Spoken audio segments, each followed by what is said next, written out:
लालची आलू वाला। एक लालसा की कहानी। एक छोटे से गांव में एक आदमी रहता था जिसका नाम रामू है। वह गांव का एक बड़ा लालची आलू वाला था। उसका सपना था कि वह धन कमाए और अमीर बने, चाहे उसके लिए किसी का भला हो या बुरा। वह गांव के सबसे बड़े बाजार में आलू बेचता था और लोगों को चारों ओर से लुभाने की कोशिश करता था।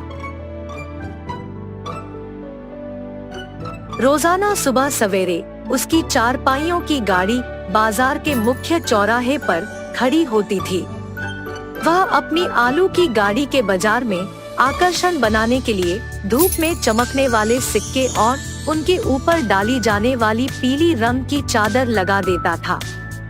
लोग देखकर आकर्षित होते और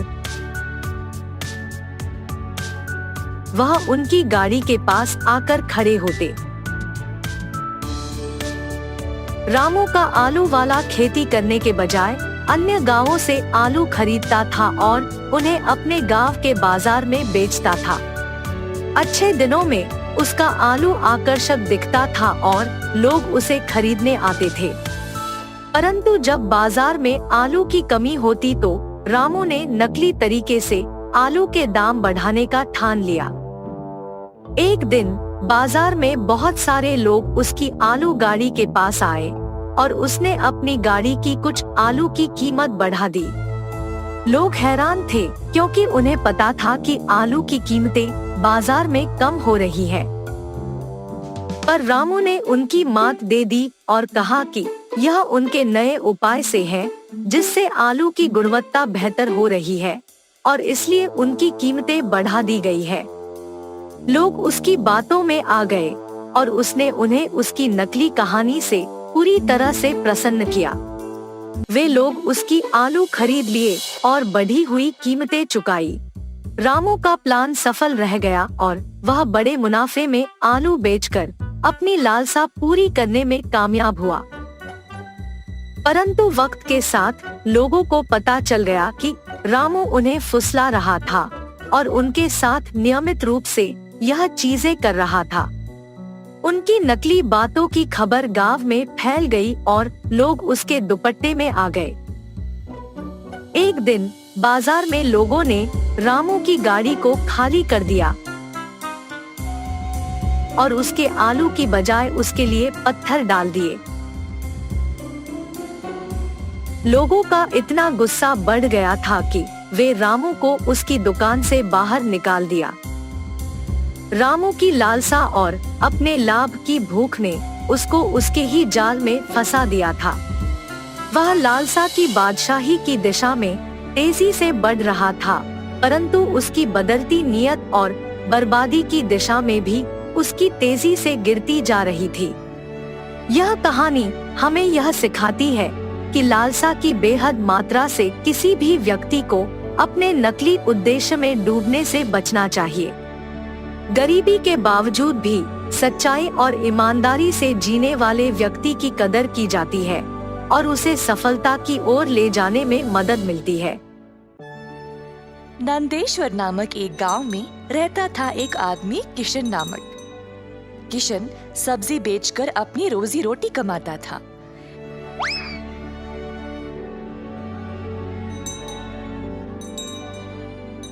किशन अकेला था तो उसी को खेत जाकर किसानों से सब्जी लाना पड़ता था।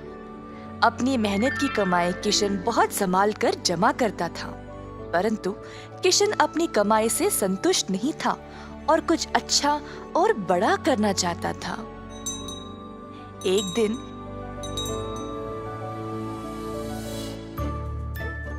किशन सब्जी बेच रहा था जब एक बूढ़ी महिला अपने सिर पर सब्जी की टोकरी लिए जा रही थी। सब्जी ले लो, सब्जी ले लो। किशन उस बूढ़ी औरत को देखकर हैरान रह गया। ये महिला इतनी उम्र में सब्जी बेच रही है। किशन के सब्जी बेचने से पहले ही बूढ़ी महिला ने घर घर जाकर सब बेच दिया। जब तक किशन पहुंचा, किसी को भी और सब्जी की जरूरत नहीं थी। किशन को बुरा लगा तो उसने सोचा कि वह कल के दिन जल्दी आएगा और कुछ न कुछ बेचेगा।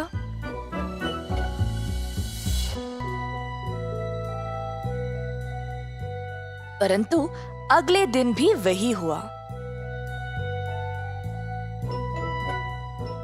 कुछ दिन बीत गए और किशन जानना चाहता था कि यह बूढ़ी महिला इतनी जल्दी सब्जी कैसे बेच रही थी। तो वह उसका पीछा करने लगा। बूढ़ी महिला को पता चल गया और फिर उसने मुड़कर किशन से पूछा, बेटा, तुम मेरा पीछा क्यों कर रहे हो? क्या जानना चाहते हो? आओ पूछो मुझे। मुझे माफ करिएगा, पर मैं हैरान हूँ ये देखकर कि आप सब्जी हर रोज इतना जल्दी जल्दी कैसे बेच रही है। कुछ दिनों से मैं कुछ भी नहीं बेच पाया और मुझे पता नहीं मैं क्या करूँ। मैं तो कई सालों से सब्जी बेच रही हूँ बेटा, और मैं इस काम से कभी नहीं थकती हूँ। तो बेटा, तुम रोज क्या करते हो? मैं किसानों के पास से सब्जी लेता हूँ और फिर गांव में आकर बेचता हूँ। जो भी कमाई है उससे अपना गुजारा करता हूँ। अब आपकी वजह से कई दिनों से मैंने कुछ भी नहीं कमाया। किसानों से सब्जी क्यों लेते हो? खुद की सब्जी क्यों नहीं उगाते? मुझे मदद के लिए कोई नहीं है। मैं एक छोटी सी झोंपड़ी में रहता हूँ और मेरे पास कोई जमीन भी नहीं है खेती बाड़ी करने के लिए। तुम्हें कोई बड़ी जमीन की जरूरत नहीं है। अपने घर के इर्द गिर्द जितनी भी जगह है उसमें ही तुम सब्जी उगाना शुरू करो। मुझे ये बोलने के लिए बहुत शुक्रिया अम्मा। अब केवल उगाना ही नहीं, अच्छे उर्वरक का उपयोग भी करना, तब तुम्हारी फसल अच्छी होगी। किसान सीधा घर गया और अपने घर के चारों ओर बीज बोने लगा। उसने थोड़ी सी भी जगह जाया होने नहीं दी। उसने जड़ खाने वाले सब्जियां, झाड़ियां, लताओं को बोया। कुछ हफ्तों बाद उसके सब्जियां अच्छे से उगने लगी। किशन ने उनको उखाड़ा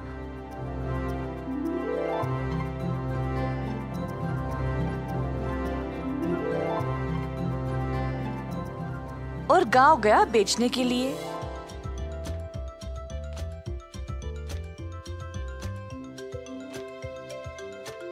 दिन पे दिन किशन को और सब्जी उगने लगी। वह अच्छा पैसा कमाने लगा और सब कुछ जमा करके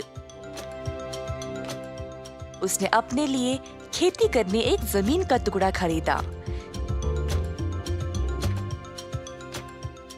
किशन अब खेती बाड़ी करने लगा और उसकी फसल अच्छी खासी निकलने लगी। जल्द उसने एक सब्जी की दुकान खोल ली, कई तरह के सब्जियों के साथ। गांव के सारे लोगों को किशन की सब्जियां अच्छी लगने लगी और उसी के पास आने लगे सब्जी खरीदने। किशन ने अब नौकर चाकरों को भी काम पे लगाया और अपनी दुकान को और बड़ा कर दिया। एक साल के अंदर ग्राम प्रधान ने देखा कि कैसे किशन ने मेहनत करके अपने आप को खड़ा किया है। उनको किशन बहुत पसंद आया और अपनी बेटी का हाथ किशन को विवाह में दे दिया। किशन के पास अब एक सफल कारोबार, एक सुंदर परिवार और एक अच्छा जीवन था। अतः थोड़ी सी बुद्धि और मेहनत से उसका सपना पूरा हो गया। रावुलपल्ली नामक गांव बहुत बड़ा था। उस गांव के वासी भी बहुत अच्छे लोग थे। अगर किसी चीज का यकीन करते हैं तो वो वही मानते हैं। सुब्बा रेड्डी नामक एक आदमी वहाँ का सब्जी व्यापारी था। उस गांव में सभी उस पे यकीन करते थे। वो एक नेक इंसान था और हर रोज सुबह ताजी सब्जी लेकर बेचने आता था और उन्हें कम दाम पे ही बेचता था। इसीलिए उस गांव के सारे लोग सिर्फ सुब्बा रेड्डी के पास सब्जी खरीदने आते थे और उसका व्यापार बहुत अच्छा चलता था। रावुलपल्ली के बारे में जानकर पड़ोसी गांव के 3 आदमी विजय, श्रीकांत और टिम्मैया मिलके रावुलपल्ली सब्जी बेचने आते हैं। सुब्बा रेड्डी का व्यापार अच्छा चलने के कारण उनके पास सब्जियां नहीं बिकते हैं और इस कारण वो तीनों बहुत दुखी होते हैं। बहुत सोचकर वो एक फैसला करते हैं। हम तीनों बहुत ही कम दाम में सब्जियां बेचेंगे। कुछ दिन बाद गांव के लोग हम पे भरोसा करने लगेंगे और तब हम सुब्बा रेड्डी को इस गांव से भगा सकेंगे। उसके जाने के बाद लोगों को हमारे सिवाय सब्जियां खरीदने कहीं नहीं जा पाएंगे और ठीक उस समय हम हमारे दाम को बढ़ा देंगे। टिम्मैया की बातें विजय और श्रीकांत को अच्छी तरह समझ आते हैं। टमाटर और प्याज की दाम आसमान से भी ऊपर हो जाता है। अरे रे, टमाटर और प्याज का दाम तो बहुत बढ़ गया है। न जाने रावलपल्ली के वासी खरीद पाएंगे कि नहीं। पर जो भी हो, मुझे अपना जिम्मेदारी निभाना होगा। इसीलिए मैं सब्जी को खरीद के उन्हें उसी दाम पे बेचूंगा। अगर मेरा लाभ भी नहीं आया तो कोई बात नहीं। ऐसे सुब्बा रेड्डी उसके मन में सोचता है। अगले दिन सुबह सभी सब्जी खरीदने सुब्बा रेड्डी के पास आते हैं। उसके मुंह से दाम सुनते ही वो सब चौंक जाते हैं। सुब्बा रेड्डी को पूछने पर वो कहता है, बाहर इससे भी ज्यादा दाम है जी। मैं तो दाम कम करके बेच रहा हूँ। सभी उसी दाम पे सब्जियां खरीदने लगते हैं। इतने में दूसरी तरफ से एक आदमी चलते हुए आता है और कहता है, आपने 1 किलो प्याज कितने में लिया? 70 रुपए। वहां तो 1 किलो 40 रुपए में दे रहे हैं। ये सुनते ही सारे गांव वाले सोचने लगते हैं कि सुब्बा रेड्डी लालची बन गया है और सभी उसके पास जाने के कारण ही उसने अचानक दाम बढ़ा दिया। इसीलिए वो मिलके फैसला करते हैं कि आगे से उसके पास सब्जी खरीदने कोई नहीं जाएगा। अरे ये क्या, बाजार में तो 1 किलो प्याज 70 रुपए है ना। ये लोग कम दाम पे क्यों बेच रहे होंगे? दाल में कुछ तो काला है और मैं इन सब्जियों को कैसे बेचूंगा? गांव वाले सारे मिलकर फैसला करते हैं कि सुब्बा रेड्डी को गांव में रहने नहीं देंगे। सुब्बा रेड्डी के समझ में आता है कि ये सब पड़ोसी गांव वालों का किया है, लेकिन उसे समझ नहीं आया तब कि ऐसे कम दाम पे बेचने पर उन्हें तो नुकसान पहुंचेगा, तो फिर वो क्यों ऐसे कर रहे हैं? तब उसे समझ में आता है कि उसे गांव से भगाने के लिए ही उन्होंने ये सब किया। श्रीकांत, विजय और टिम्मैया के फैसले के मुताबिक ही सब कुछ हुआ था, लेकिन सब्जियों को कम दाम पे बेचने के कारण उनके कर्ज बढ़ जाते हैं। तब वो सोचते हैं कि इस गांव में सब्जियों की रच तो हमारा है, हम दाम बढ़ा देंगे, और वो बहुत हिम्मत से दाम बढ़ा देते हैं। सुब्बा रेड्डी के चले जाने के कुछ ही दिन बाद रावलपल्ली में सब्जियों का दाम सोने से भी बढ़ जाता है। सारे गांव वाले हैरान हो जाते हैं और उन तीनों से पूछते हैं। तब वो कहते हैं कि बाजार में तो यही दाम चल रहा है। अब गांव वालों को सब्जी खरीदने के लिए डर लग रहा था और उनके पास और कोई चारा भी तो नहीं था। तब गांव वालों को सुब्बा रेड्डी की याद आती है और सोचते हैं कि बेचारे को उसकी गलती के बिना ही हमने गांव छोड़ने बोल दिया। इतने में एक बूढ़ा आदमी सब्जी बेचने उस गांव में आता है और वो सब्जी बहुत कम दाम में बेचता है। बस सारे गांव वाले उसके पास खरीदने आ जाते हैं और उसके पास सब्जियां खत्म भी हो जाते हैं। उस बूढ़े आदमी को सभी रोज उस गांव आने के लिए कहते हैं। ये जानकर श्रीकांत, टिम्मैया और विजय को बहुत गुस्सा आ जाता है। तीनों मिलकर उस बूढ़े आदमी को चेतावनी देते हैं और कहते हैं कि अगर इस गांव में रहना है तो हमारे कहे दाम पे ही सब्जियों को बेचना है, वरना हम तुम्हें यहाँ नहीं आने देंगे। बूढ़ा आदमी अगले दिन आकर आराम से सब्जियों को उसी दाम पे बेचता है। तब सारे गांव वाले उस बूढ़े आदमी से कहते हैं कि तुम्हारे ही जैसा एक आदमी था सुब्बा रेड्डी, वो बहुत अच्छा था। तब वो बूढ़ा आदमी उसका नकाब उतार देता है और सबको पता चलता है कि वो असली में सुब्बा रेड्डी ही था। आश्चर्यचकित होकर सभी उससे पूछते हैं कि ये सब कैसे हुआ, और सुब्बा रेड्डी सभी को सब सच समझा देता है। उसके बाद गांव वाले श्रीकांत, विजय और टिम्मैया को गांव नहीं आने देते हैं। रावलपल्ली की प्रजा को उनकी गलती का एहसास होता है और पहले जैसे बहुत खुशी से जीने लगते हैं। सुबह उठकर वनजाक्षी देखती है कि जहाँ पिछली रात को एक छोटा सा पौधा था, वो अगले दिन एक बड़ा 6 फुट वाला पेड़ बन चुका था। और इतना ही नहीं, उनपे बैंगन भी इतने भरे भरे और 4 गुना बड़े भी उग गए थे। ये देख वनजाक्षी अपनी आंखों का खुद यकीन नहीं कर पा रही थी। पेड़ के पास आकर उसे जांचने लगती है। ये कैसे हुआ? ये मुमकिन कैसे है? कल तक तो ये पौधा था, आज पेड़ कैसे बन गया? वो ऐसे सोच में पड़ गई थी कि इतने में उसकी बेटी वसुंधरा वहां आकर उस पेड़ को देख ऐसे ही चौंक जाती है।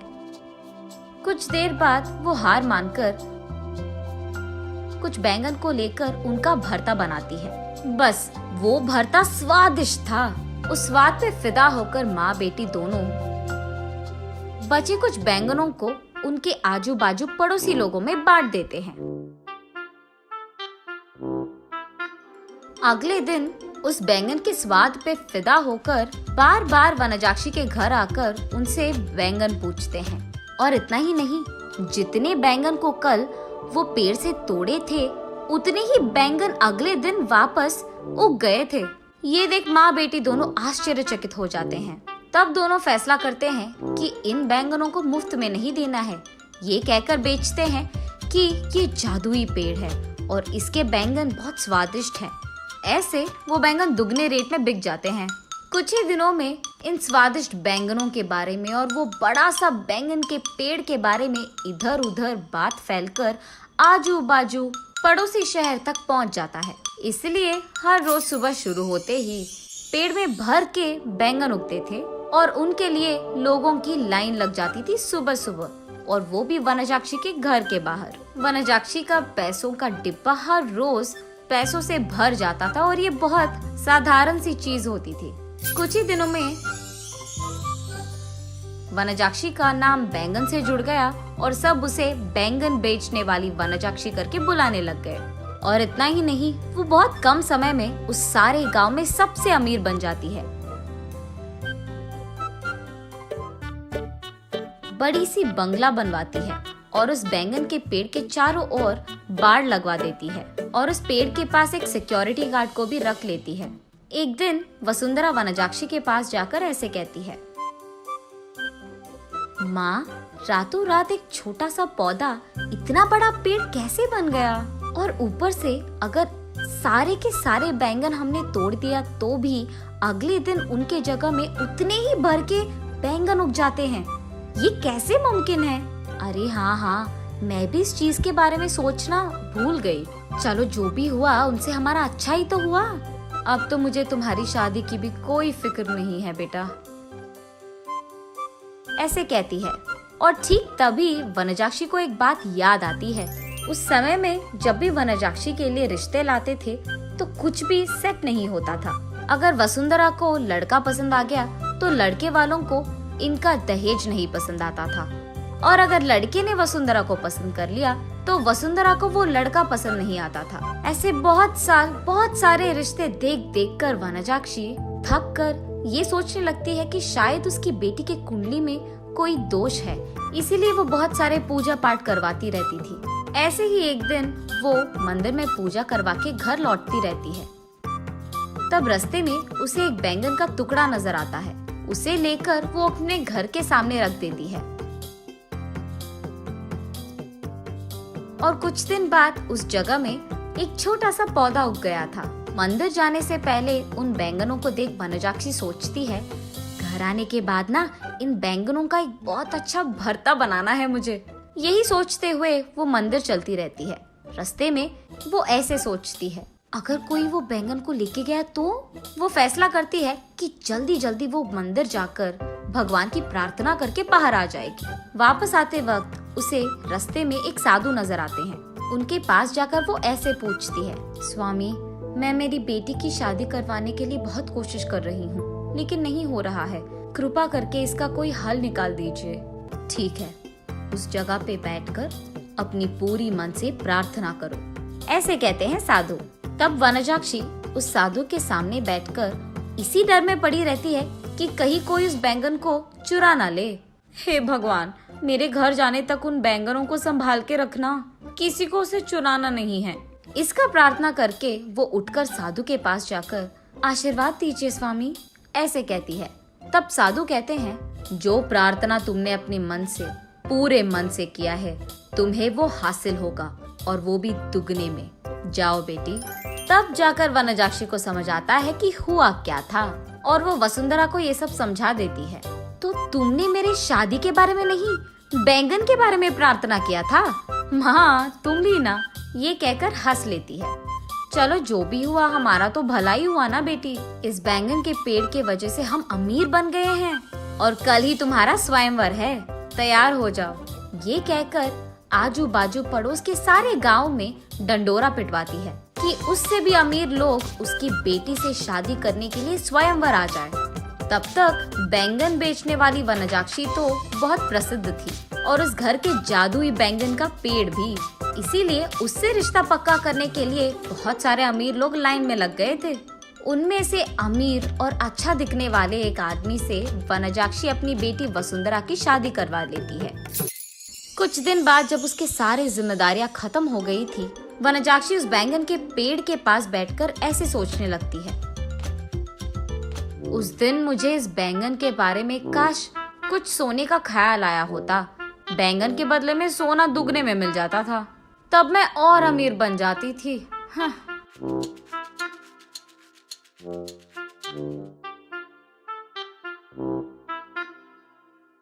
अगले दिन सुबह उठ के देखने पर उस बड़े बैंगन के पेड़ के जगह में वही पुराना वाला छोटा सा पौधा था जो वनजाक्षी ने वहां लगाया था। तब वनजाक्षी को पूरी बात समझ में आती है। आशा करना तो अच्छा ही है, लेकिन लालच करोगे तो निराशा ही मिलेगी।